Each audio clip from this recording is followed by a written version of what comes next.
Hello everybody, this is Dr. Novak. Hope everything is going well with you. I thought I would show you this aquarium. This aquarium is from Parker. And Parker, after watching my last video on lights with my 125 gallon aquarium, he decided to use the same lights and everything that I show in my video, but he bought the 100 watt lights. Now, I bought the 150 watt lights, but they're really not 150 watts. It was shown that they only use about 91 watts of electricity. So these floodlights are not 150. So his say they're 100 watt. I really doubt if they're 100 watt, if they're by the same exact manufacturer. But anyway, I just want to show you, it almost looks like a twin of my tank. But I think this tank's a smaller tank, it's 75 gallon. And like I said, if you're thinking about putting lights on your aquarium, you may think about using lights like this, because in my video, I give you the lights. And not only do I show you the lights, but I also show you where you can get them, how much they cost. And you can buy the whole kit of lights and how to put them on your 125 gallon aquarium for less than 200 bucks. Now, where can you find lights that are less than 200 bucks and fall under the 6,000 Kelvin degrees, which is perfect for plants?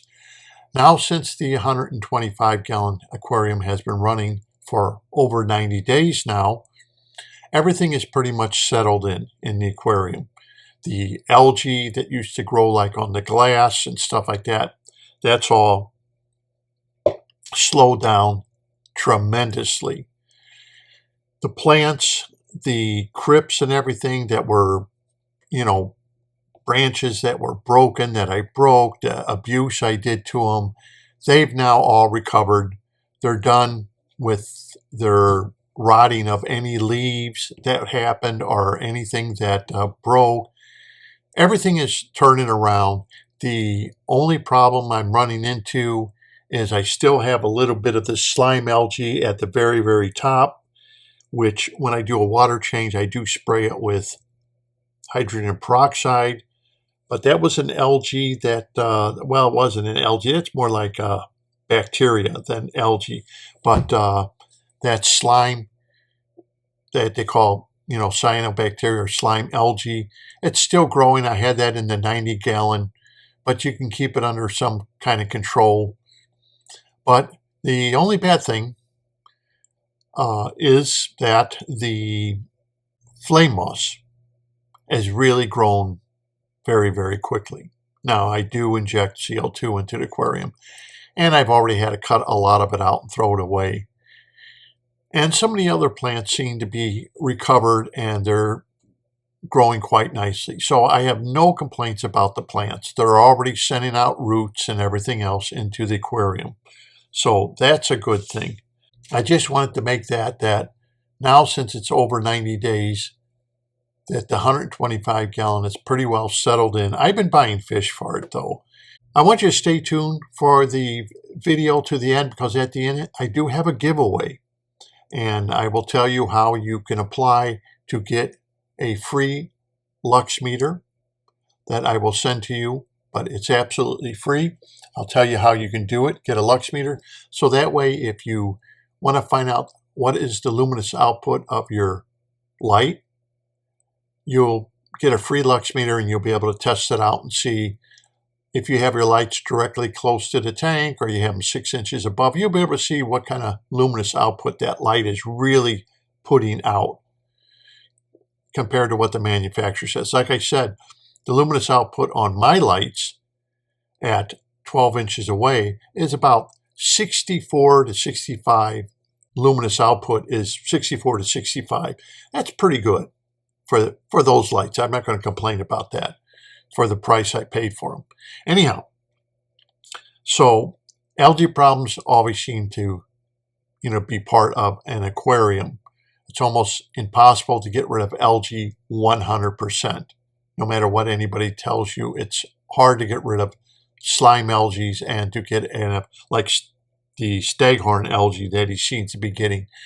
But you can usually get that by I usually use hydrogen peroxide. Seems to help. Plus your lighting, plus the amount of bacteria you have in your aquarium seems to rectify that problem. But what I'm going to get into in this, I thought I wanted to thank Parker for sending me a picture of his aquarium so everyone can see it. But next I'm going to get into something I think is very important. Okay, to get into what the video is about, water movement underneath the plenum. Now I have positive proof for you, so there's going to be no doubt. As you notice, when I set up the aquarium, I used off-the-shelf undergravel filter plates that you can buy from Petco, PetSmart, or Amazon. As you notice, in the center of the aquarium, I used a small blue color plate. This plate was to divide the aquarium in two halves. So on one half of the aquarium, I'm using two plates. On the other half of the aquarium, I use the same two plates, and the blue indicates the center of the aquarium. As you can see by the photograph, I only use one tube at one end and a uplift tube at the other end.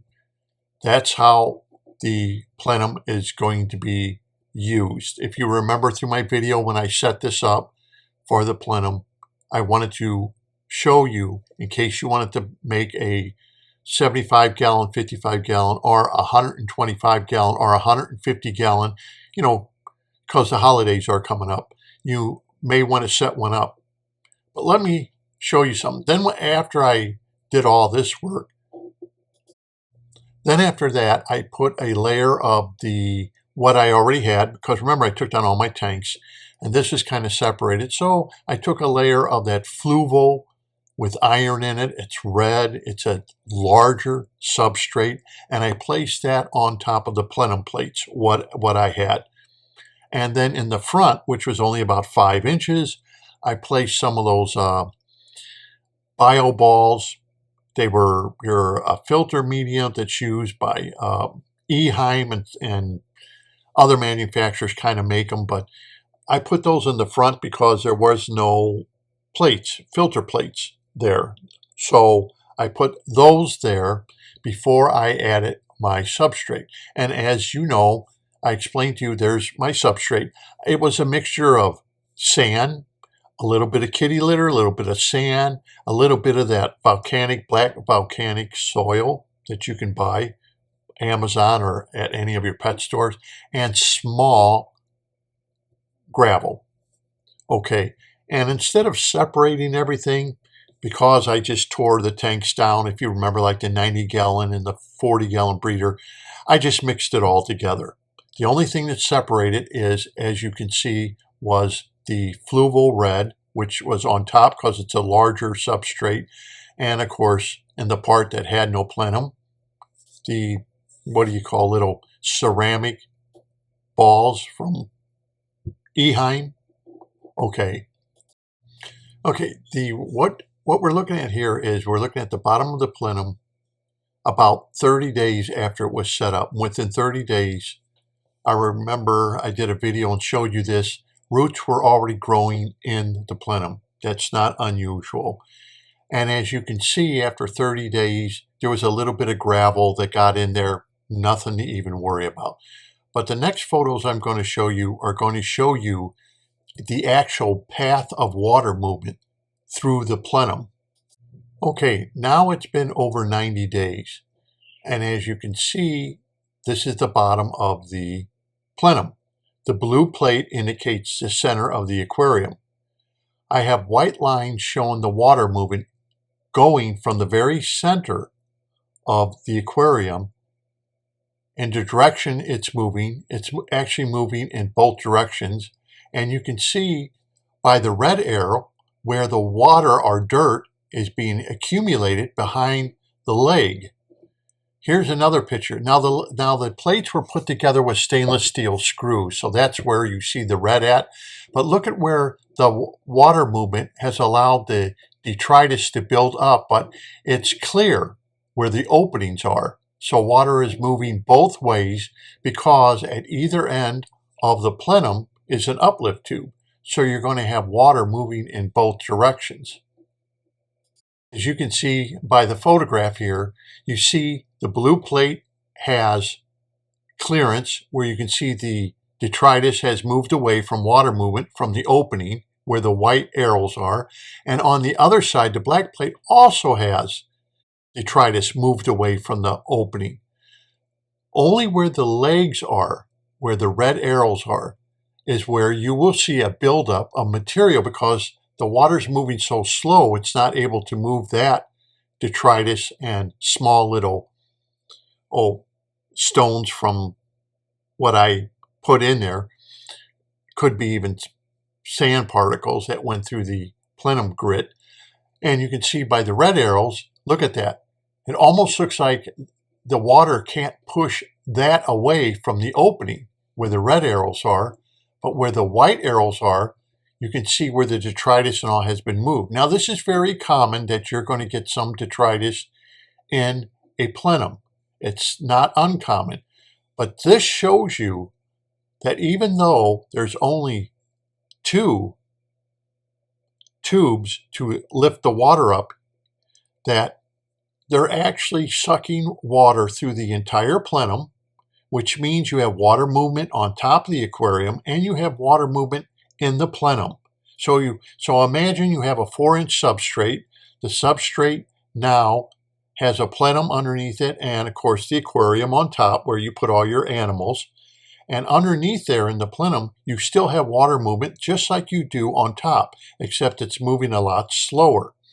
Now, any of the, you could say, particulate matter that's gotten down there, any of that micro dirt or detritus, if you want to call it, that's gotten down through the cracks. Just imagine, if you will, that all has bacteria on it. That's a good amount of bacteria grown all over what's gotten in there. That's why you have your roots growing in there. That's why anytime I put iron in the aquarium, I use a syringe to squirt it in the substrate. I just don't squirt it in the aquarium, but I put it in the substrate so it can be sucked down through the plenum and distribute throughout the aquarium evenly that way and slowly. But these pictures show you that there's absolute water movement. Now, why am I showing you this? What difference is that? Well, because a long time ago, back in the 70s, when they first made undergravel filters, which undergravel filters have been around longer than the 70s, since the 40s, they did it right in the 40s. But as time went on, they kept adding more and more uplift tubes. And that's where the failure came. There was no need to add so many uplift tubes. Like if you had a 55-gallon aquarium, you would have 4 uplift tubes. It looked kind of hideous. It was too much water movement. So here we have a 6-foot tank, only with 2 uplift tubes, and you can still see water moving through there very easily with only 2 uplift tubes at each end of the aquarium. Or you could put one in the center if you only want 1 uplift tube instead of 2. You don't need much water movement.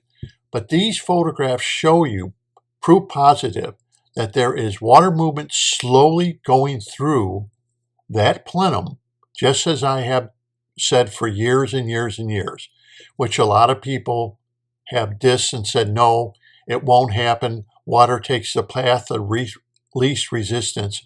Well, here it is. If you're looking at that blue plate and you're seeing detritus being moved away, that's over 3 foot away from where that uplift tube is. So water, yes, does take the path of least resistance. But as you see, for each plate opening, the plates are screwed together. And I show that in my video on how I set up the 125-gallon aquarium. If the plates are put together, and I also screwed them together with the stainless steel screw, you can see those openings, how they're allowing water to go through and underneath those plates, which means they're exchanging water from the substrate that's on top of those plates. Now that whole system becomes a biological filter. And as we all know, as water movement slows down, oxygen levels also decrease because the bacteria, the oxidizers, are going to be using that. And one way to find out is at nighttime, you will see your oxygen levels in your aquarium actually drop when lights are out. And that's a proven fact. Check your oxygen out during the day and then check it at night in the morning when oxygen levels will be lower in your aquarium. So this goes to show you that fluids are moving continuously. Now, has anyone, and I mean anyone on YouTube, ever shown you proof positive that fluids are moving freely when they throw their substrate at the bottom of an aquarium? They make every excuse in the world that, oh, yes, fluids are moving. Well, where's the proof? Here's proof that fluids are moving underneath, and this is how your sewage treatment facilities run the same way, basically, to make anoxic conditions along with aerobic conditions. You have to have all the conditions, and this is one way of doing it. This is why they failed with undergravel filters years ago, because they were moving so much water that the oxygen levels stayed the same no matter whether it was on top or whether it was on the bottom. And that is something you don't want. But if fluids are moving, they're able to move the fluids through the substrate and clean the substrate and create a biological filter far better than what a sponge filter can do or a canister filter can do, for that matter. They just cannot compete with an anoxic filter or a plenum. They can't do it.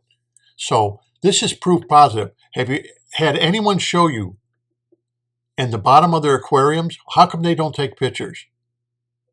That's a good question. Why don't they take pictures of the bottom of their aquarium when their aquarium's set up? Because I'll tell you why. I did take pictures. It's black. It starts turning black. That means there's no oxygen. That means fluids aren't moving as freely as you would like. And then you develop anaerobic conditions that produce more ammonia into the aquarium. So why doesn't anyone show the bottom of their aquariums after they've been set up, maybe a year or anything like that? Why? Because they have every excuse in the book not to show you, because they know I'm absolutely right. If you looked at the bottom of your substrate in the bottom of an aquarium, it's going to start turning black, and it's going to turn black only because water movement does not exist to the point that people claim it does, and therefore it starts turning black. That's the trouble with, I found out with heating cables, that if they fail or don't work during the summertime, the substrate that sat on the bottom of the aquarium started turning black because it was summer and the heating cables were not running to move water through the substrate. But when wintertime came and it was colder and the heating cables could be activated, then water movement would come into the substrate, even at the very bottom of the aquarium. So this is proof to show you that if there's water movement, there's water movement through the substrate. You're not going to get blackening of the substrate. You're never going to have to worry about that. You're not going to have to worry about your aquarium collapsing or failing on you or crashing, whatever adjective you want to use. You won't have to worry about that because fluids are constantly moving. But, once again, my question is, why don't they show you? Why don't they show you the bottom of their aquariums? If people claim that it's so good and it's so great, show us. Prove it to us. Okay, so I just want to show you that this is the reason you use a plenum over just throwing your substrate at the bottom of the aquarium. Your aquarium is going to last longer, you're going to have more bacteria, you're going to have happier fish, and you're going to have less algae problems. If everything is running correctly, you're going to have less algae problems. Already within 90 days, I can tell the algae is already subsiding. It's not growing on the glass as fast or anything else, and the plants are taking off. Okay, if you made it this far, what am I talking about? Well, I have something to give away, and I thought it would be good for a lot of you that I got a brand new here. Happens to be a lux meter, brand new. It's a digital lux meter, And this I'm giving away. It's never been opened or anything. It's brand new. And I'm giving this away. I have lux meters, but I thought for, like I said in the video, if you're one of those people who always wanted a lux meter, here's your chance to get a free one. And I'll tell you how you can get it. In this video, if you're a subscriber of mine, put a comment. It doesn't have to be words. Actually, you can just put thumbs up, great, whatever. And you can do it as many times as you want. Because what I'm going to do is take the person who put the comment down, and they will get a, let's say you have an avatar and you have a name or something like that.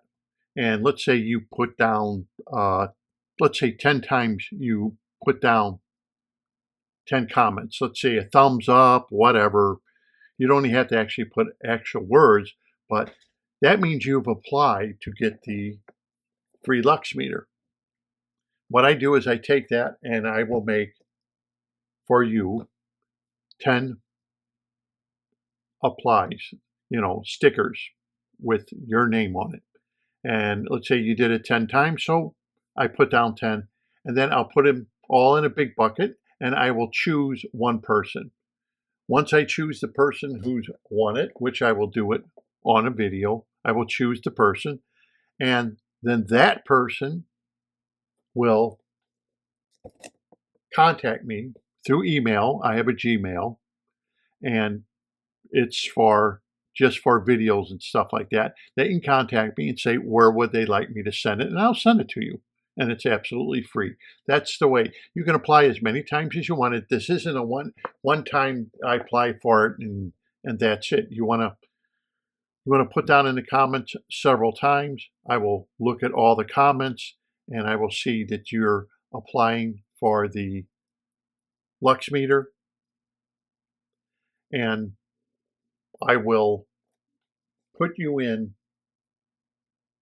for a free lux meter, and I will send it to you. Like I said, this lux meters come in handy, so even if you have a strip light, you could see exactly what I'm talking about. How many luminous output is that strip light putting out for a certain section? You can back away from it, and you'll get what the manufacturer says, but what does the lux meter say for maybe a foot of it or whatever? And you can do some testing in your aquarium. How bright is the light that you're using? I know a lot of people like to use PAR. PAR meters are very expensive. And a lux meter like this, you're only probably going to use it once or twice. That's it. I don't know if you got other uses for it, but on your aquarium, you're probably only going to use it once or twice. Why would you spend $300-400 on a PAR meter that you're only going to use once or twice?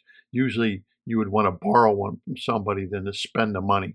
So that's how I'm going to do it. If you are a subscriber, all you have to put down is you can even make a comment saying lux meter.